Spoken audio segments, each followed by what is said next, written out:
Hello everybody and welcome to Esports Today, a mini podcast series brought to you by the lovely people at Ross Video and Esports Insider. In this interview in particular, we're going to be talking to David Juvany, who is the EU Senior Brand Manager of Pringles. We're going to be getting the sponsors side of things, of what they see in esports and what they see in esports partnerships and the marketing activations that they have done, and also what potentially is going to be happening in the future with Pringles in esports. It's a lovely chat and I can't wait for you to see it, so let's get into it.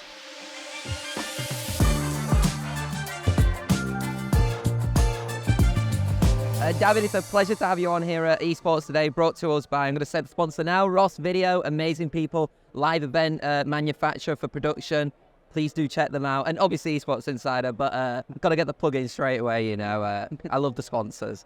I want to talk about Pringles in esports. We were chatting a little bit just before, and it's really interesting for me when you see esports organizations talk about sponsors and wanting to have sponsors on. We don't really always get the chance to speak to the sponsor themselves. So with Pringles, why has the snack brand kind of jumped into the esports space? Because it's not just a recent thing as well. It's been about 4 or 5 years. 5 years now. Esports space. Yes. So, well, for us, it was very important. In the past, we had already tackled other entertainment industries as part of our campaigns, like it would be night scene with movies or would be music.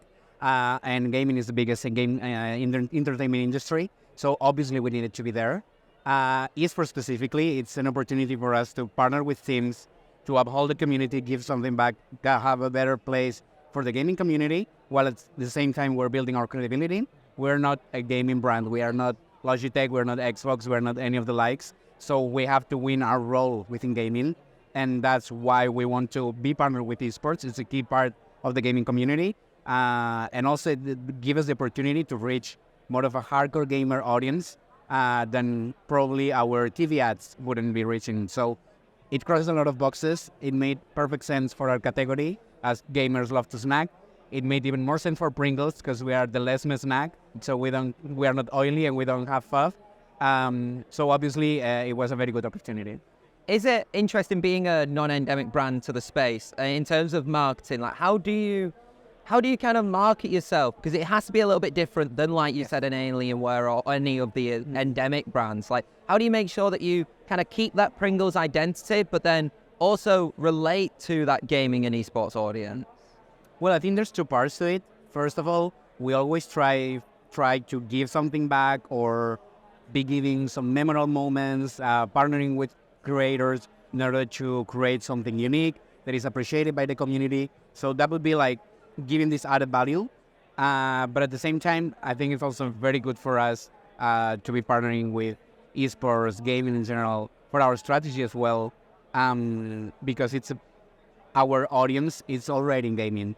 86% of what we consider our target, they consider themselves gamers, so it's a very easy win-win situation for us. We know where they are, so instead of having to find them in different medias and different platforms, we know that our audience is gaming, so we just need to reach them through them. And in terms of like the different campaigns, you've had not just like wide-ranging partnerships with esports organizations, you've also gone a lot more local and done local activations as well. Like, which ones do you think for you are more beneficial? Is it that wide-ranging partnership, or is it the more local initiatives that you've managed to do? I have to say both, obviously. I think these European campaigns are the ones that put us in the map, bring us reach, bring us credibility, bring us a lot of attention and recognition within the industry. But then we cannot forget about the local partnerships. Obviously, our European campaigns are going to be very well received within Northern European markets, UK, Nordics, Germany, where the English language is very used. But especially in the southern of Europe, we need to be conscious that our message is not going to be well landed if we are not using local talent, if we are not using local creators, local partnerships, etc. So we have to be with complete plans that focus both centrally Europeanly, but also with our markets in order to get these nuances of the markets. And how hard is it to kind of get these activations, these marketing campaigns kind of off the line? Because obviously, you know, Pringles is part of a bigger corporation. I'm guessing there's a few hoops to jump through per se. Is it is it a bit difficult sometimes to get everything, or is it kind of finding that right balance and kind of sometimes giving giving something back to make sure that you can actually push forward? Compromise, that's the question. Exactly. It's always, I would say the keyword is compromise. It's always a challenge because we don't only activate with gaming, so it's not our sole focus. So we also have to find the balance between other activations, other campaigns, and other priorities we have. But also it's another compromise as well for working with our local markets on what their priorities are, on what messages they want to be landing in the markets. So we always try to get the most consistency we can to make sure that our consumers see one single approach.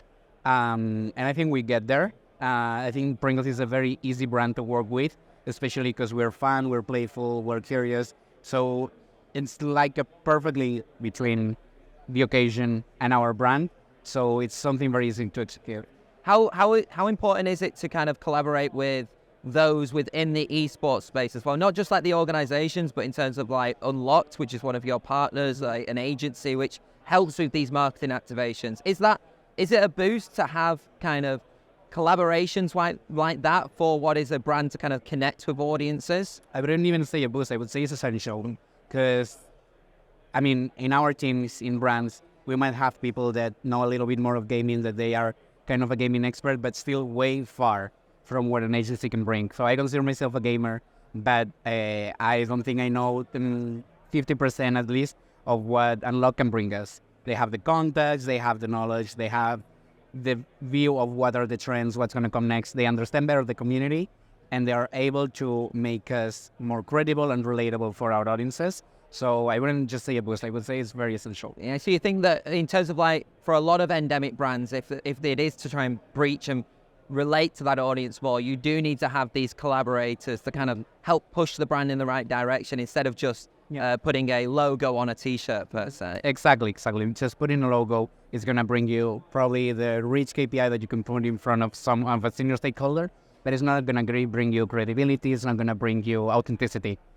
And at the end, gamers know about it. Like we've seen many examples in the past where brands in the FMCG world and others have activated gaming wrong, and they've been called out for it. It's not being credible or relatable. So it's very important to have these connections with agencies, partners, talent, content creators, etc., and trust in them. Like, you gotta trust them. Moving on to then the future with Pringles, like what are some of the ambitions that you're looking to do in terms of like future esports activations and activations within the esports space? Yeah, so our ambitions are 3 simple words. And it's something we've been tackling in 2023 with Unlock, but also something we want to keep pushing. So first is scale, because we have 37 markets where we activate with Pringles in Europe. So we have to have this scale in terms of reach and engagement, because we cannot forget that at the end, we are an FMCG brand, we're a sponsor, so we got to get the money back out of our investment. But at the same time, we also want to become something more for the community. So a second priority for us is diversity. We know that gaming, as in many other platforms and areas, have been forgetting about minorities. And now we see that a lot of the priorities are shifting towards giving more visibility to women in esports, giving more visibility to other type of minorities. So we want to be, of course, we're not going to lead the change because we don't have the space for it. We are not a gaming brand, but we want to keep supporting that so the change actually happens. Because agencies, partners, etc., agency and other talent creators, etc., they need partners to back it up because they cannot do it on their own. So that's one of our second priorities. And finally, also credibility. As I said before, we are not endemic, so we got to make sure that everything we do is very, very well appreciated by the community. As a final question as well, a lot of in the esports space in recent years, there has been a little bit of a sponsorship drought coming in through 2023. And, you know, a lot of endemic brands and some non-endemic brands are kind of pulling out of the esports space. In terms of Pringles per se specifically, what are Pringles now looking to do in the esports sponsorship space to make sure that it is still the right value for them as well? Because like you said, you know, it's not just about connecting with people, it's also about still making sure that there is a return on investment. Yes, I think that everything we've been doing in 23, it's already kind of what our ambition is with esports. But before we were just trying to get our foot in gaming through esports. So we were working with Chichu, trusting them. They did a great work with us as well. But we saw there was maybe a gap between very heavy gamers and very casual ones. So we've unlocked this year, we've been able to find the right balance. And I think we're going to keep this approach that we want to be tackling more of hardcore gamer populations. And we know that esports is key. So we're not going to be forgetting about esports. We need to be activated in esports. It's one of the most relatable for the heavy gamer population. So we know that we have to tackle this space in a way. And our ambition is going to be to find the right fit. We are a playful brand. We are a fun brand. We don't take ourselves too serious. And a lot in the esports world is very serious. So we just have to find our right area and our right space to make sure that we activate the gaming from a credible, but also from a point of view that is true to the brand. David, thank you so much for taking the time. I also want to thank Ross Video once again for making this podcast series possible. But yeah, I appreciate you taking the time and actually getting the sponsors side of things for a change as well. Sure. Thank you so much. Thank you for inviting me. Very happy to participate.